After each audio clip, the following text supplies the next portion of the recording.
Welcome to AUDL Weekly. It's another night of ultimate stories, perspectives, conversations, and more. I'm Evan Lepler, and we've got a tremendous show for you this evening. In just a little bit, Philadelphia Phoenix head coach Roger Chu joins me for a chat about his team's 2-win weekend up in Canada. Later on, Adam and Daniel deliver a riveting and spirited disc debate and toss-up, and then Matt Smith, after his insane goal-scoring grabs this past Saturday night for the Hustle, he still found the time to contribute a brand new Upline and Out of Bounds with Madison Radicals veteran Josh Wilson. But first, the Week 4 recap on a beautiful night for a toss. You're watching AUDL Weekly on AUDL.tv, so stick around.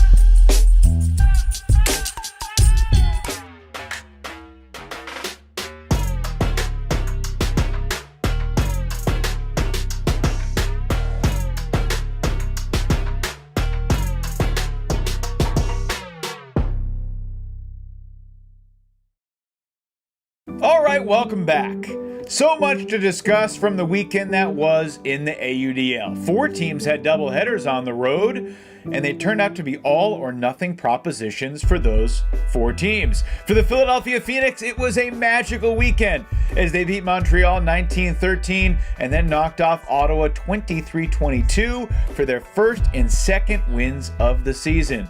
And for Philly, in the larger context, remember, their 0-3 start featured 3 losses by a total of 4 goals. So the Phoenix's season kind of hung in the balance this past weekend. They needed a couple of results, and they got them. Shout out to Greg Martin for scoring 8 goals and setting a new single-game record. 658 receiving yards against the Outlaws. But obviously, a lot of Phoenix dudes came up huge in order for them to win 2 road games in the same weekend. It was the first time ever that happened for Philadelphia. Things did not go quite as well for Austin, Toronto, or Seattle. Seoul were certainly impressive in the way they took early leads against Carolina and Atlanta, but on both nights, the talent, depth, and experience of Austin's opponent shined through.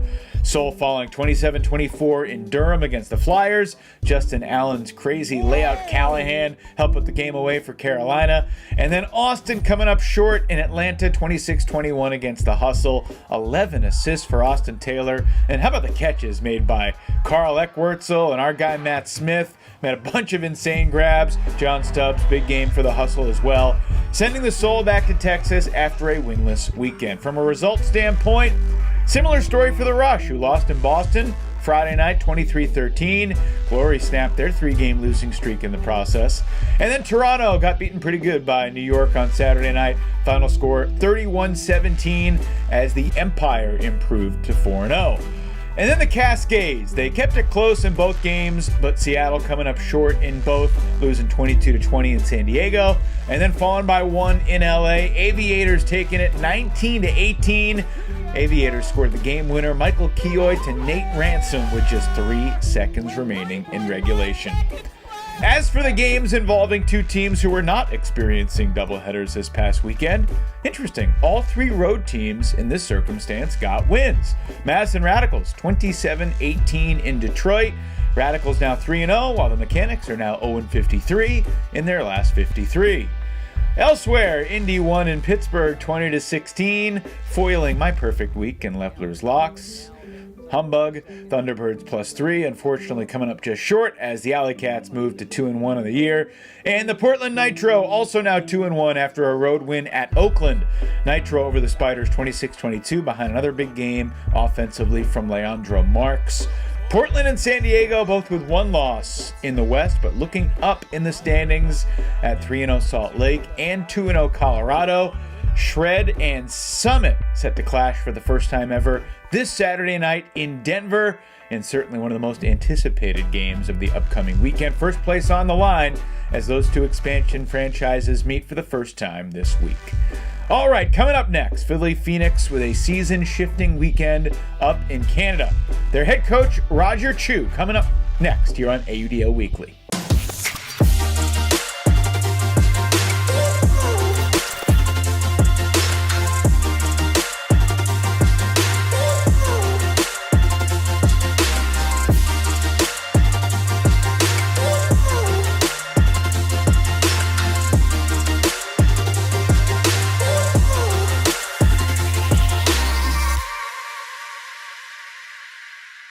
Back here on AUDL Weekly, and it's great to be joined by the head coach of the Philadelphia Phoenix, Roger Chu. Roger, welcome to the program. Congrats on the 2-win weekend in Canada. How you feeling? Feeling great. Yeah, thanks for having me.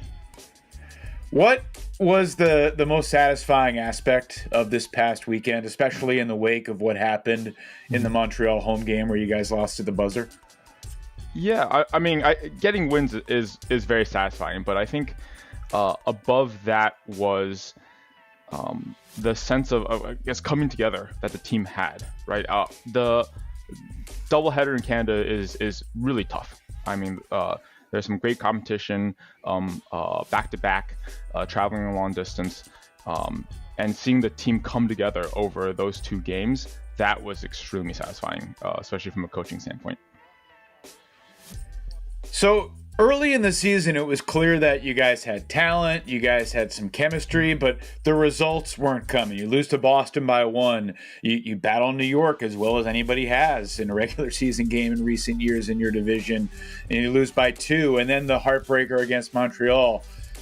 What was your message to try to keep everybody together? Because those situations are when teams that don't have great chemistry can splinter, and clearly you guys went in the positive direction on the road this past weekend.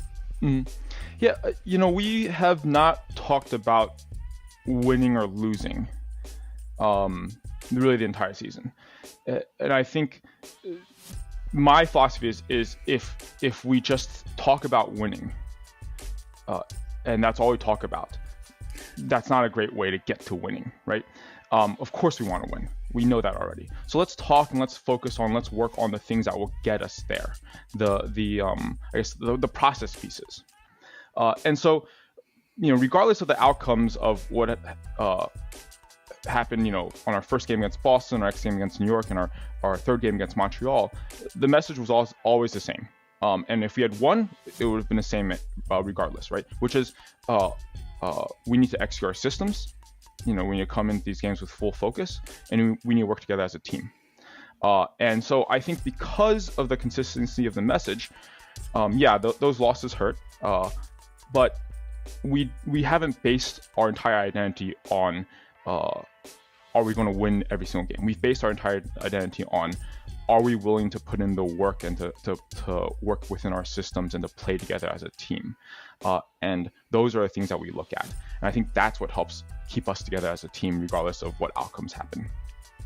Yeah, clearly that's a message that's resonated so far through the first month of the season. The buzzer beaters in Montreal, I mean, like those special team situations, there's an element of flukiness and luck to them, but you also can practice tendencies and strategies and awareness of situations. Is that something you all worked on after the home Montreal game where they got you a couple times, including in the fourth to win the game heading into the road trip? Yeah, absolutely. I mean, the end of quarter situations are extremely important in timed ultimate, and we worked on them. Yeah, we definitely worked on them after Montreal game. I think it helped for sure. I think our end of quarter defense was better, and then also just against Montreal, I think there were just some incredible plays.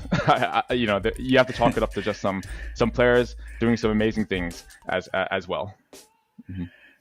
There were quite a few of them. It was fun to watch. So you get the win in Montreal, which had to feel really good, and then you have a quick turnaround at Ottawa the next day. And I've heard from a bunch of coaches that the Friday night, Saturday night is much easier than the Saturday night, Sunday afternoon. Mm.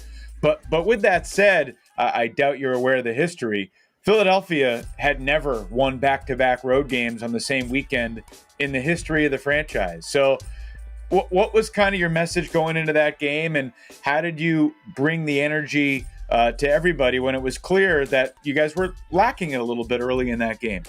Yeah, and I think this goes back to my first answer, which is that, again, I think the focus is on how do we play as a team, right?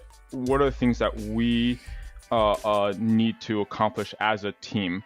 And the message was never, let's go in and sweep these teams. The message was, let's go in, execute our game plan, play together as a team, the results will be the results. And so I think going to Ottawa, it was tough. I think the playing 2 intense games back to back, I'm sure not having an afternoon game was really helpful for us. But yeah, I think Ottawa came out hot. We came out a little slow in the first quarter, and it was I think a real that game was amazing as a coach, because I got to see the players really come together and say, I might be a little sore, I might be a little tired, some calls might not be going our way, some plays, some things might be happening one way or the other that aren't going our way, but you know what, let's focus on ourselves, right? Let's focus on playing together, and let's focus on each other. And because of that, you could see through the game, right? The play from our team steadily increased. The energy started picking up. They started working together, and it, to me, was truly a team win, that Ottawa game. Good stuff. I want to ask you more about your team, but real quick, how would you compare Montreal and Ottawa as opponents? How do they compare and contrast?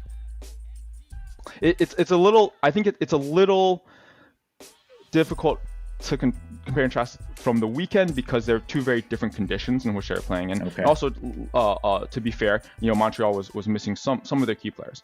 I will say Ottawa, we've seen Montreal before. Ottawa was fascinating in that they have some very strong core handlers. And that are very tricky in terms of their throws. And then they have this nice core of very athletic, amazingly athletic defenders and other cutters to complement those core handlers. And so it was really quite awesome to see up and close and personal the kind of the depth that they had at different positions, and so that to me was really fun, I guess, from my perspective, to see this team that we haven't seen before play. Mm-hmm. Yeah, well, a lot of the American teams haven't seen Montreal or Ottawa for a long time, right. So it's a cool dynamic. There's a mystery there. I can't believe we've gone this long without bringing up Greg Martin and the performance that he had. Was it as simple as, let's just throw it deep to Greg? I'm guessing it wasn't quite that simple, but who knows? Maybe it was. Yeah. Greg is Greg. I don't really know what else to say about him. He makes plays, and he made plays. I think it's both sort of as simple as that, but also I think the thing about our game against Ottawa was that if it were just Greg going in and scoring goals, right, that would not have been a win for us. I think truly, very much so, it was the entire team putting in the effort, putting in the work, playing our systems, executing our game plan, that gave that extra oomph, that supported, that allowed us to get the win, right? And I think, yes, we needed Greg to get 8 goals, right? Throw an assist, have some record-setting yardage, but that in and of itself wouldn't have won us the game. It was truly a team effort, right? Greg being the superstar he is, plus everything else that the team brought to the game, and those two things combined, I think that's from a coaching standpoint really satisfying to see come together. Yeah, I bet. When I watched y'all in person, I told you this after the game, I was kind of amazed by Philly's depth, and just kind of depth in athleticism and big-bodied guys in the D-line, names that aren't necessarily mainstream in the AUDL world right now, but are going to get there. I don't know what your expectations for each individual was entering the season, but who are a few guys who have exceeded your expectations or really stepped up their game over the last few weeks for the Phoenix? Yeah, I think expectations for my players, really for us, it's that we are trying as a team and as an organization to help players, I think, become the best version of themselves, within our Phoenix team. And it's been awesome seeing what we thought, from the tryout process and from the team selection process might work out in some spectacular fashion. For example, I think we talked about Max Trifolis, and he's he's a big body. I think not many people knew about him beforehand. He is doing some amazing things out on the field. That's been great to watch. That's, I think, one of the first ones that comes to mind. I think a number of the young kids, right? We have Adam Grossberg, we have Gavin Abrahamson. They've been spectacular in terms of just their ability to execute the game plan, right? As asked.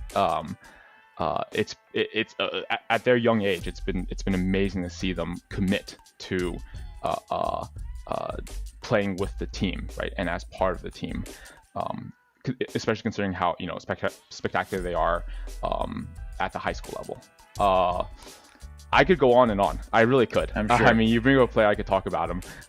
It's just been really cool seeing these players step up and say, hey, I have so much to contribute to the Philadelphia Ultimate scene and to the AUDL, and just getting the chance to work with them and getting a chance to highlight their play at the AUDL level has been really, really amazing.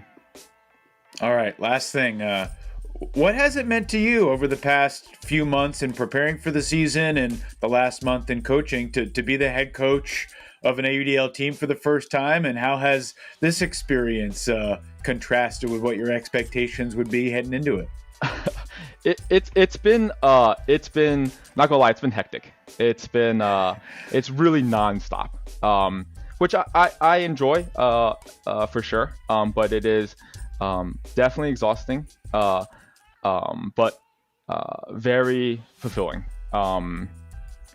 Again, I love coaching because I really enjoy seeing players tap into like a next level, right? And saying, hey, how can I help you? Hopefully help you, come together as a team and discover new things about your game, about your play, and about why you love Ultimate. And it's amazing to see that happening. And I really do have to credit the team and the players for being willing to come together and take some of my wacky ideas, right, and follow a rookie head coach, especially after we went 0-3, and going on the journey that we did, especially this weekend, and hopefully through the rest of the season. All right, we got to wrap it up, but real quick, what's the wackiest idea you've brought to your team? Wackiest idea I've brought to my team. You might see it later in the season, and you'll know when you see it. All righty, that's a fantastic tease. Roger Chu, congrats on the great wins this weekend. Your first 2 wins as an AUDL head coach, and best of luck going forward. It's fun to see a team strive for that next level, and hope to see the Phoenix get there at some point this season. Thanks so much. Awesome. Thank you, Evan. Roger Chu of the Philadelphia Phoenix joining us here on AUDL Weekly. Adam and Daniel coming up. New edition of Toss Up on the other side of the break.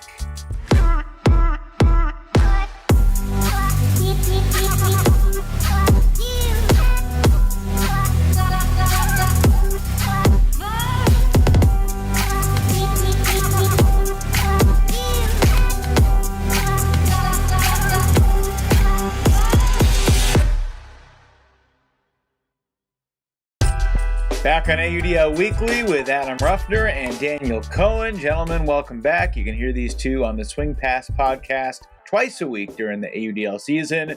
It is time for Toss Up. Daniel, let's start with you this week. Get us rolling with this.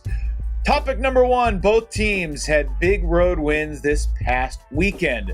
So who's more likely to make the playoffs, the Philadelphia Phoenix or the Indianapolis AlleyCats? Daniel? It's It's kind of based on their current numbers and their current record, but it feels like Indy has a better chance right now with Philly having lost 3 games already. Indy sitting at 2-1. They've also quietly put together 3 pretty strong performances. They've had 15 or fewer turnovers in every game this season. In my mind, it's between Indy and Madison for that 3 spot in the Central. Whereas in the East, I think Philly is going to have to go through Boston, going to have to go through Montreal. Those 3 teams feel very close, and while it's possible Philly can get past those other 2, I'm gonna lean towards the numbers and the fact that Indy only has to surpass 1 team to get to that 3rd spot. So I think Indy has a more likely chance, but it wouldn't totally surprise me to see either one of these teams in the playoffs. Adam, your head shaking makes me think you got the Phoenix higher than the AlleyCats in the power rankings this week. What do you think? Look, we're barreling towards June, and the Hot Birds are flaming, man. I mean, they just had a great weekend in Canada with their 2 wins in Montreal and Ottawa. The Greg Martin game against the Outlaws, I mean, that was one of the best single performances I've seen. And if we're talking about numbers, let's talk about Philly's 3 losses. They came by 4 goals, They lost. They played competitively in all of those games. They now sit at 2-3, the same record as Boston. Boston owns a head-to-head tiebreaker, owing to their 25-24 Week 1 win over Philly, but Philly's right in the thick of it. And with the way the Canada teams are playing right now, I think Philly very much looks like the better team. They lost to Montreal in Week 3 on a crazy end-of-regulation buzzer-beater sky by Christophe Tremblay-Jonca, and similarly in Week 1, they lose by 1 goal. They go to New York and they lose by 2. This is a good Philly team. They've been battling. I really like what I've seen so far from them. Martin is playing off his mind. James Pollard is playing great for them. Jordan Ryan has really given them a backfield presence that I think they've needed for years, and his big throws come through at some really vital points for them. I'm really liking what I'm seeing from Philly right now, and I think that they can definitely battle for that 3rd spot in the East. Alrighty. Interesting to note, AlleyCats only lost also by 1 point, so neither of these teams are that far away from being perfect through the first month of the season. Okay, topic number 2. Who you got to Saturday night Madison, Adam? The Minnesota Wind Chill, your old hometown team, or the Madison Radicals, your new hometown team? You're really splitting me over the yoke here. I'm going to go with Madison. I'm going to buy a little bit into the home crowd mystique. I know that the Radicals are battling a little bit of injury, but I think this is kind of like a get-right game for them. I think they've been wanting this matchup. I think this is sort of what the 3 wins that they've constructed so far have been sort of girding them for. Madison has struggled against the top-tier competition the past 2 seasons in the Central, and I think this is another opportunity for them to say, hey, this is still the Central Division that we own for the better part of a decade. And I kind of expect that kind of performance against the Wind Chill in the game of the week on Saturday night. Daniel. It feels weird to take Madison, considering that Minnesota won all 3 meetings last year. They beat them at Breeze the season before as well. But I'm going to agree. I'm going to take Madison. It feels like the home crowd and the depth this team has shown so far this season, I think they're well set up this week. I've heard Minnesota is going to be missing some guys. Minnesota also is one of those teams we've talked about. I think it's going to take a little bit for them to really optimize their rotations. And if they're missing a few key players this weekend, I think that just further distorts their lineups and might set them back a little bit. They still strike me as an incredibly deep team with a lot of top-end talent. I just don't know if they're going to have it all together this early in the season. Another thing working in Madison's favor is the fact that I will not be present at the game, so no need to worry about the Cohen curse. It's not a guarantee that they win when I'm not there, but it is a guarantee that they lose when I am there. So Ben Feldman better be giving you a plane sigh of relief right now. I was gonna say Minnesota's head coach. Feldman's gonna send a limousine. He hasn't reached out to me yet. You need a limo. You need to get picked up, brought to the stadium on like a little dais of wind chill players carrying you in. I should really leverage it. Yeah, that would be an unbelievable. Just picturing that hair flowing through the breeze. Wow. All right. Topic number 3. Moving on. Daniel, there's another big time matchup. 2 undefeated teams in the West this weekend. Who you got? The Shred or the Summit? It's the biggest toss-up of the week, so I commend you for picking this one. I'm gonna ever so slightly, in my usual hedgy way, lean towards Colorado in this one. A lot of it is the fact that I've heard some of the younger guys are going to be missing for both these teams, and I think Colorado might be a little better suited to handle those losses by leaning on their veterans like John Nethercutt, Matt Jackson, Jay Frood, Dave Wiseman. I think Salt Lake, because they're such a young team, has like a great, collective youthful energy to them that might be in a little bit of danger this week, especially playing at Colorado. We've seen the two other home openers this season for the expansion teams, Portland and Salt Lake. They've averaged like 2,000 fans a game. I'm optimistic Colorado is going to get up there. There's going to be a lot of energy on their side, a lot of hype in the stadium. So I'm going to lean towards the home team, but I still expect an extremely tight battle between both these teams. We seriously got to get you some hedging shears that you can, pull out. Just pull them out. Clap together. Man, that'd be great. Adam, what do you think?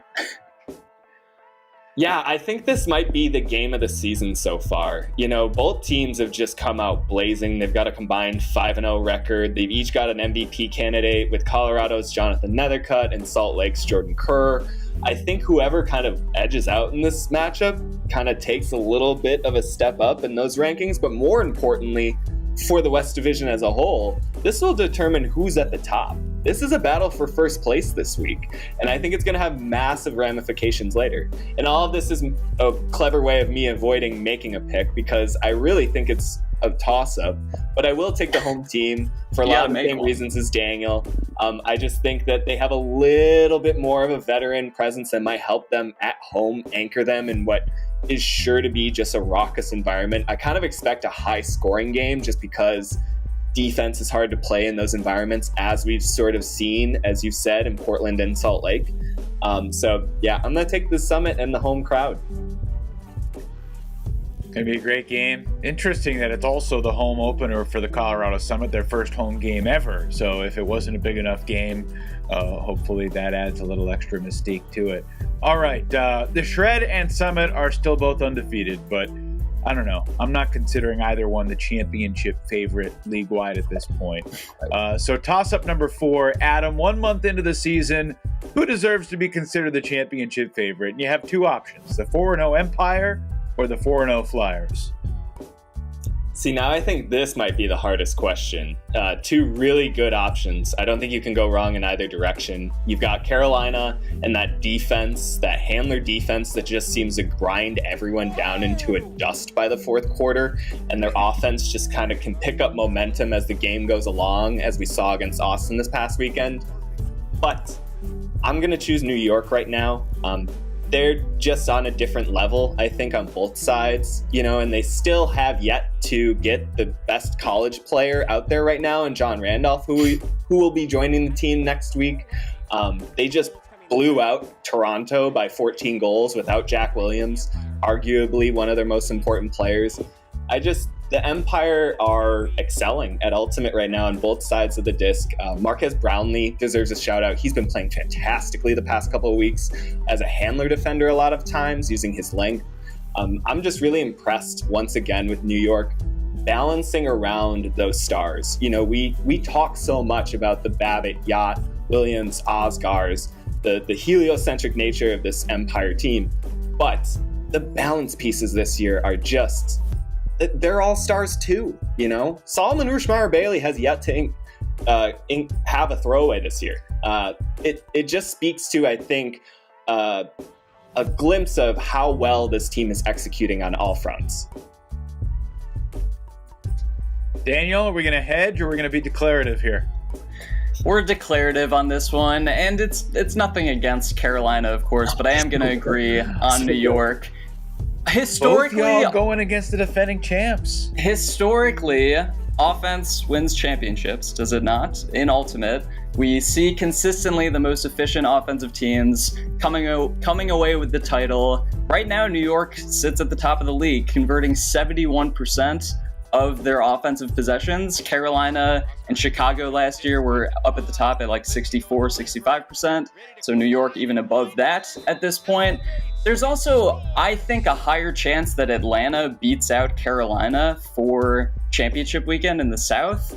I think Atlanta looked really good against Carolina in that first week. It was a very close game, and they were missing a ton of pieces. And the fact that they just went out and delivered a 5-goal win against Austin, I like their full-strength roster a lot. And like Adam was saying, with New York having the top-end talent and really directly addressing the depth concerns that they had last year, like they have filled that need extremely well this season. We're seeing it, come to fruition very early. And I think, like Adam also mentioned, John Randolph adding to the team later in the season, I think there's just too much. There's just too much in New York to not consider them the favorites. Wow. So to recap, you guys disagreed on the opening topic. One of you took Philly and one of you took Indy. And then I thought these topics were ripe for plenty of disagreement, and you guys agreed on the last three. You're taking the Radicals, the Summit, and the Empire. Fascinating. They're good topics. We will see. We will see if you are right. Yeah, no, I'm going to my book, and I'm you can't do that obviously, but I could make a pretty compelling case, I think, for the windshield, the shred, and the Flyers too. So that's what makes them good topics, I suppose. Gentlemen, thank you as always. Look forward to listening to Swing Pass this week. Tune in to Adam and Daniel on the Swing Pass pod, wherever you get your pods. Peace out, gentlemen. Coming up, Upline and Out of Bounds with Matt Smith. But first, it's another Cohen's Cut. What's up, AUDL fans? Daniel Cohen here with this week's Cohen's Cut. Today we're going to be looking at a Madison Radicals goal line play that seems to work every time. Coaches, you can thank me later. Now, the ideal setup for this play comes after a stoppage, a foul, a timeout, or an injury. The closer the disc is to the middle of the field, and the closer it is to the goal line, the better. In this clip from the 2018 semifinal between Madison and LA, the Radicals find themselves on the goal line primed to run their favorite goal line play for an easy score. The offense sets up in a vertical stack in the middle of the field, a common end zone set used to maximize space on either side. Peter Graffi picks up the disc with handler Victor Luo positioned behind him and a little over towards the break side. Now, the positioning of the second handler is wholly dependent on where the mark sets the force. In this case, the mark is forcing backhand, or to the offense's left, so Luo sets up behind the disc offset to the right.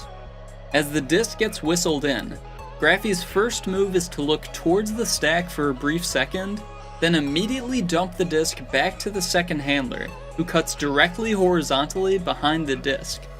Because the handler defender is set up between his man and the disc, as long as Graffi puts the throw out in front of Luo, it's nearly impossible to defend.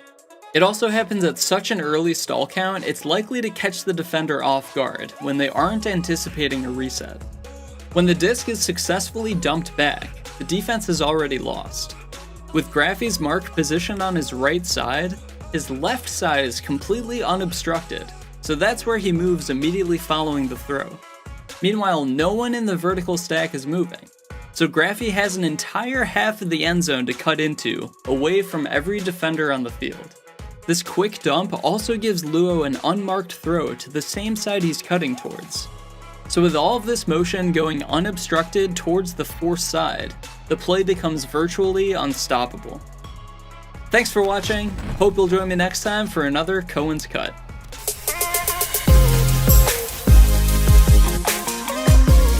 What's up, AUDL world? Welcome to another episode of Upline and Out of Bounds. We are up and rolling in the middle of the season, and today I am joined by a true AUDL vet, one of only a handful of guys to be playing since the 2012 season, Mr. Josh Wilson of the Madison Radicals. How's it going, Josh? It's going pretty good, Matt. Good. I'm happy to have you on the show as one of the OGs of the league. And with that, we're going to give people a chance to get to know you and hop right into the intro. So first question, hometown. Hometown, Fairbanks, Alaska. Very cool. Age. 34. Did you attend college? If so, what was your degree or major in? I went to UW Milwaukee, and I majored in kinesiology. Very cool. And that leads to current occupation, day job, career. What are you up to these days? I'm a strength and conditioning coach, where I'm starting to focus on ultimate specific athletes. So getting in with the GPP people. Very cool. Very cool. Well, switching over to ultimate based stuff, current position on the field. This year, I just switched over to O-line handler after playing every other year as D-line handler. Hey, moving on up. Sure. O-line guy, I gotta say it. D-line. Next question, ultimate origin story. So for the longest time, I've made the joke that I took it in college. So the joke is that was the most useful class I've ever taken. And to this day, I might still say that's true. Yeah, you and me both. And last one here, you've had a lot of years in the AUDL, so you might have to take a second, but favorite AUDL moment? It's probably a tie between a couple of them, where first one is going to be year one of the Radicals. That's, for me, the year that it really felt like a professional sport. Everything was ironed out, and it was just amazing to play with this team. And then obviously AUDL championship, hard to beat that one. Makes a lot of sense. But, all right. Well, now the audience knows you a little better, we're gonna jump into today's game, which is trivia today. And actually, you mentioned that you have traveled to all 50 states and are going back through some of them. So Yes. Today's trivia is state-themed trivia. I got 3 or 4 questions for you. Some are multiple choice, some you got to tell me. We'll just jump right into it here. So, first question. How many states have more coastline than Maine? And I'm going to give you some options here. So, how many states have more coastline than the state of Maine? A is 0 states, B is 1 state, C is 3 states, or D is 4 states. I'm gonna go with 3 states. Ding, ding, ding, ding. Hey, very nice. Out of curiosity, Is it Florida, California, Alaska? Sorry, I missed the first one. I said Florida, California, Alaska were the 3 that popped out to me. Very close. Actually, it was Alaska, Florida, and it's actually Louisiana. Maine has a little more than California, as it turns out. Caveat, it is tidal coastlines for Maine, but all right. Yeah. Very impressive, very impressive. All right, moving on. Question number 2, true or false? Illinois has a larger population than North Carolina. I'm gonna go with true, just based on Chicago. Ding, ding, ding, ding. Again, 2 for 2. Yes, Illinois, 12.5 million. It's the 6th most populated state. North Carolina is the 9th at 10.7, sitting right behind Georgia. So, all right, you are crushing these. Next one here, multiple choice as well. What state is known as the Beehive State? Is that A, Utah, B, Colorado, C, Idaho, or D, Georgia? Ooh. I'm gonna go with Utah out of those. My man knows the Beehive State. There you go. 3 for 3. Yeah, you gotta take a random step sometimes. Like Idaho and Georgia, it's like potatoes and peaches, so they were pretty much out. And Colorado, guess it could have been. Very good. I love the reasoning. You are 3 for 3. Moving on to the final question here, which is not multiple choice or true or false. Yeah. So here we go. This is all based on Wikipedia as well. So Wikipedia has 6 states listed under the New England kind of region. So name 4 capitals of those states. So 4 capitals of those 6 states. Oh, my worst topic. So, Albany? They do not count New York. They don't count New York? No. This is where it was a little tough. I didn't know if we were doing Wikipedia or just kind of general knowledge, but Wikipedia it is. No New York. Oh, man. Massachusetts is probably in there. Yep. Is that Boston for Massachusetts? There you go. You got one. Okay. Then there's probably New Hampshire and Connecticut, which capitals of those would be... Yeah. Capitals were not my strong suits. So I'm going to have to miss this question. All right. That is very fair. This one is tough, and I did purposely make it out of your region. So I did make it tougher. If you are curious, Hartford, Connecticut, Augusta, Maine. You got Boston, Massachusetts, Concord, New Hampshire, Providence, Rhode Island. Oh, should have gotten that. And Montpelier, Vermont. So I'll give you half credit. You got one in there. That's not bad. Overall, very impressed with your state trivia. Unfortunately, we are out of time. I would love to ask you more, but we got to get out of here. Before we do, though, any last shout outs you want to give? Just shout out my podcast, the Ultimate Training Podcast, where I talk about different research studies and then talk about how you can train based on what the findings of the research study are for Ultimate specific.